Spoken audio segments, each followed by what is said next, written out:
Hello and welcome to the Cardiac Cats YouTube channel. I'm your host, Jacob Shorba, and today we're here for another video because we have just heard a report that the Jaguars and 49ers are interested in facilitating a trade that involves Brandon Aiyuk heading to Jacksonville. Now, before I jump into what this means and get into the details of what we know so far, Brandon Aiyuk is a player, all those things. This is very early in the process. We do not know if this will go far. We don't know if there will be advanced discussions. We don't know if he's going to head to Jacksonville. This is very early. And we also know that there is another team interested in the Pittsburgh Steelers. So please don't take this video as this is absolutely happening. We're very early in the process. But what we do know is that the Jaguars want to bring Brandon Aiyuk to Jacksonville if it's for the right price. They absolutely have interest. And so it's very, very interesting to hear this one day after Calvin Ridley walked. I think it says a lot about how they view this team right now, how they view that receiving core, and how big of a need that this is for the Jaguars. I think we can all agree that they have to add something at receiver. Now, how we would do that, probably all different for us. Some people might say that guys out there in free agency. Some might say we got to trade, like doing a trade for Brandon Aiyuk. Some might say the draft. Some might say, well, we don't need to do it this year. Let's just get it when it's available. There's a lot of different opinions. But what's clear is that the Jaguars feel like this has to be addressed before the upcoming season, that they are not comfortable with that receiving core. And so, talk about Brandon Aiyuk as a player. Why are they interested in him? Now, before this last season, you're probably not looking at Brandon Aiyuk as a wide receiver one in the NFL. But Aiyuk has developed into one of the best route runners in the NFL. And he's a very productive player. You can look throughout the course of his career, every season, he's putting up more and more yards. In 2023, just talking about the regular season itself, he ended up putting up over 1,300 yards. And he did that missing week 3, by the way. Just thought I should add that in for context. I didn't even notice that before. So this is 16 games. He's putting up 1,300 yards. He's that productive of a player. He's an outside receiver as well. Fantastic separator. One of the best in the NFL. If you're talking about how he compares to Calvin Ridley, he is a better player right now. At a younger age, on a rookie deal, going into his 5th-year option. As you can see, first-round pick. They've accepted the option, and this is his 5th season. So Jacksonville, if they did this trade, would be acquiring a player on, I believe, like a $14 million contract. Something around there. And they would realistically have to give him an extension. Because I think after what happened last time with Calvin Ridley, I don't know how you bring in a receiver for 1 year after trading a bunch of capital for him and think that's going to go fine for you. Like, you got to get him extended. So that probably is a very big part of the negotiation. But why is San Francisco trading him? San Francisco, as we all know, has a ton of superstar to star level players, just loaded to the brim with them. And they're getting to the point where even though the cap space is going up, they don't have the money right now to pay all these players without just pushing stupid amounts of cap down the road. So we've heard a lot of rumors about them trying to move off of a couple players to try to mitigate this issue. Now, the first ones we heard, and you'll see it kind of talked about up here, Deebo Samuel is being floated around potential offers. We even heard a rumor, and I would say this is true, because the guy up here, we talked about him on the channel in some of the videos here recently, he has leaked a ton of things this week before they've happened. It has happened every single day of the week. He's leaking information. Definitely someone to follow on Twitter if you're into that kind of thing. But he was talking about how the Brian Burns trade, there was also an offer, actually, from the San Francisco 49ers, where they wanted to acquire him, which is funny that they're trying to move off of players, but they're also willing to acquire them. I don't know exactly how they work, but that's just the thing. That's what they do, I guess. But the 49ers were willing to trade Deebo Samuel as part of the trade for Brian Burns. That was what they were looking at. And Carolina actually almost accepted that trade. They ended up going in their route. trade with the Giants, took a second, took a fifth. So that's what we heard on this discussion. So Deebo Samuel's been getting shopped. Now we know Brandon Aiyuk is getting shopped. We know he's been shopped to the Jaguars. We know he's been shopped to the Steelers. We don't know right now of any other teams involved. Obviously, the longer the process goes on and the more teams that figure out that he's available, more teams will get interested. That's just the reality of it. And so you see, like, when Jacksonville pulls off trades with Trent Baalke in charge, it's only when he has no competitors that he gets the trades done. Like Ezra Cleveland, no one knew he was available. Calvin Ridley, no one knew he was available.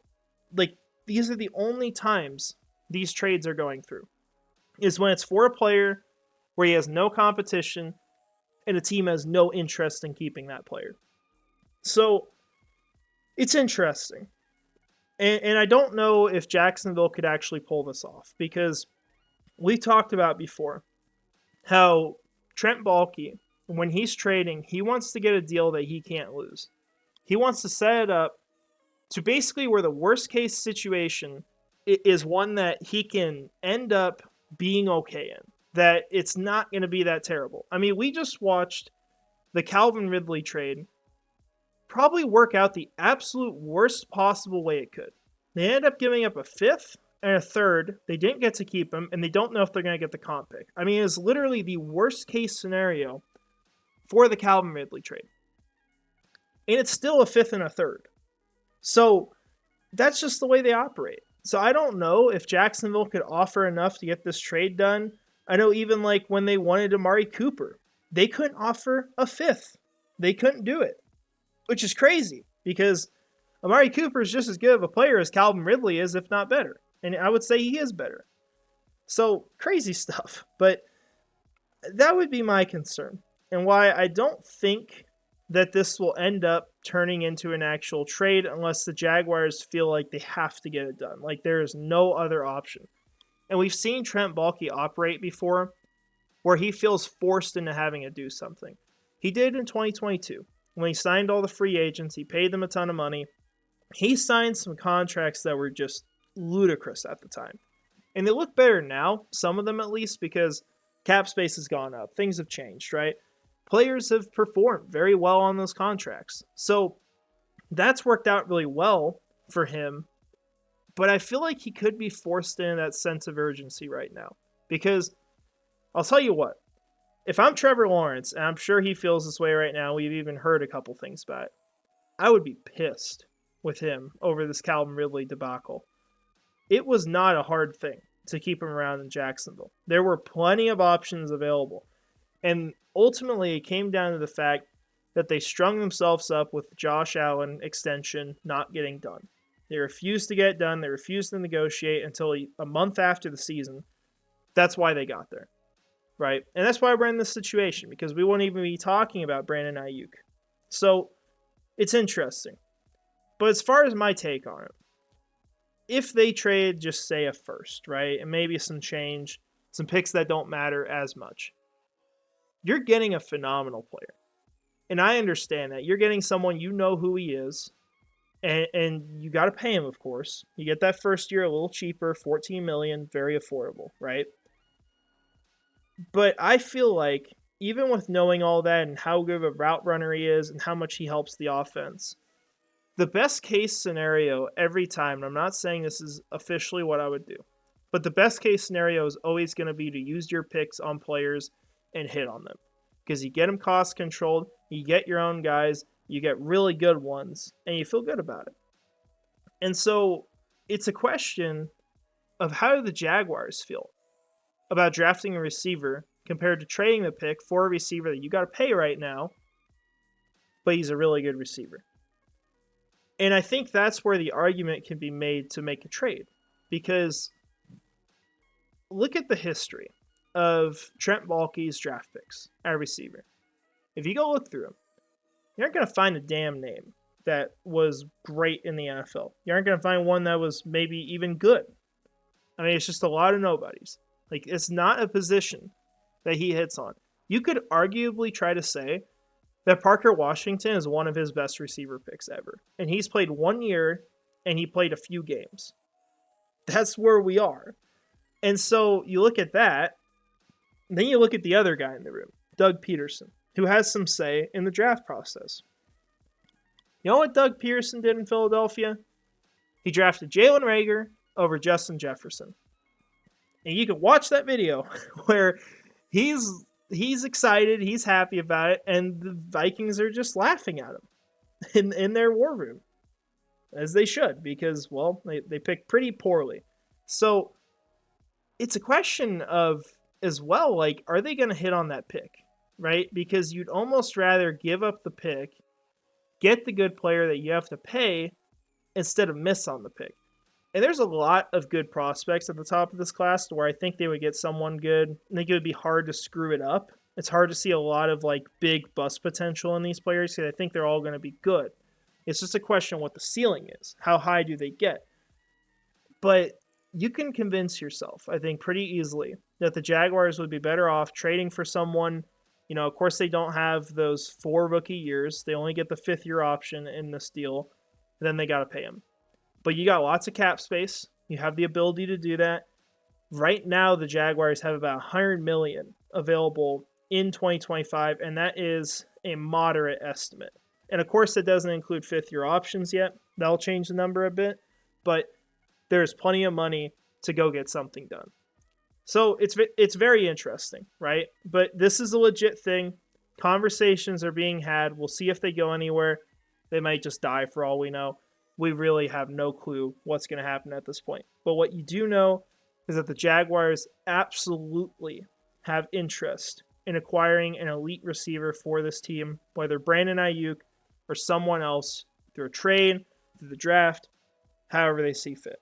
So keep your eyes peeled for it, because we're probably going to get news at some point, whether now or through the draft, that they're going to be picking someone to come to this team to be that number one. But that's all I've got for you today, guys. Hope you enjoyed this video. Let me know what you would do. Would you trade for Brandon Aiyuk? Do you think he's worth it? I'm very curious to see what people think, because if I'm thinking of it as if I was the GM, I wouldn't do it, right? Because I'd want to trust that I could make the pick, that I could get the cheaper deal, I could get the player who could put up similar numbers and have a longer career from this point on. So that's my opinion, but if it's Trent Baalke, I would rather have him trade the pick for a receiver than make the pick himself for a receiver, knowing that he's never picked a good receiver. So that's my thoughts, but I hope you guys have a great rest of your day. Let me know what you think.